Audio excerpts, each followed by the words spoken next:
You know, I never thought my last day in the Air Force would end like this, sitting in first class on Flight 512 from Boston to Dublin, flipping through some spy thriller, figuring civilian life was going to be all about predictable routines, and finally settling down with my husband-to-be in Portland.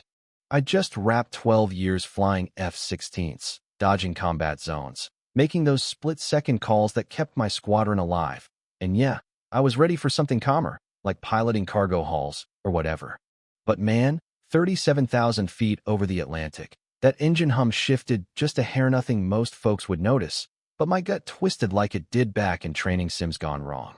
Then bam, the captain, this seasoned guy named Robert Klein, keels over in the cockpit from what looked like a massive heart attack, chest clutching, face pale as a ghost, out cold before anyone could even grab the defibrillator.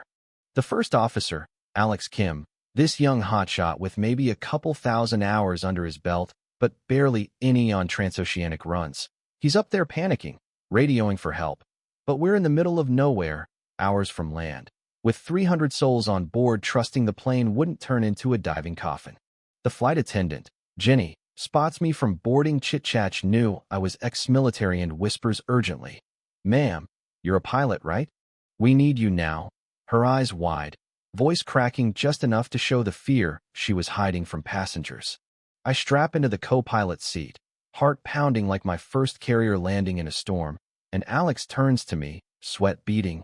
"Emily, I've never handled anything like this. Storm's rolling in, captain dying. What if I screw up?" I shoot back, calm but firm. "You won't, kid. We're getting this bird down, but you stay in command. I'm just your wingman here."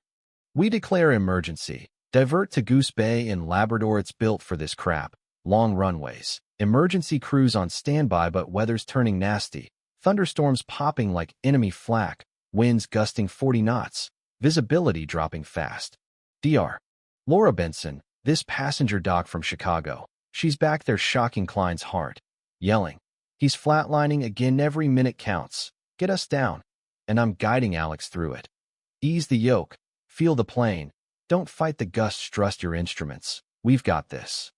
We punch through the clouds, lightning cracking around us, plane bucking like a wild horse, Alex gripping white-knuckled, me calling corrections, power up, nose down, crab left for the crosswind. And finally, tires kiss wet tarmac, thrust reversers roaring. We skid to a stop amid flashing lights. Paramedics swarm in, whisk Klein away. He makes it, triple bypass later, full recovery. Even calls me months on, voice choked. "You saved my ass, Emily," and everyone else's. Passengers erupt in cheers, hugging strangers, but me? I'm shaking inside, realizing military instincts don't retire, they evolve. Fast forward. That night blasts me into the spotlight. Job offers from airlines, FAA gigs, even media calling me a hero, but I take a training role at Global Skies, teaching pilots to handle the unthinkable, bridging that military-civil gap. Klein retires to his grandkids. Alex captains his own flights now, tougher for it.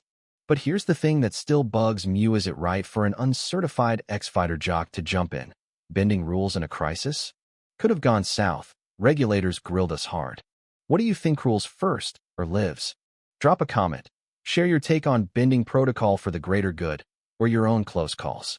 Hit subscribe if stories like this fire you up. We've got more real-life twists coming.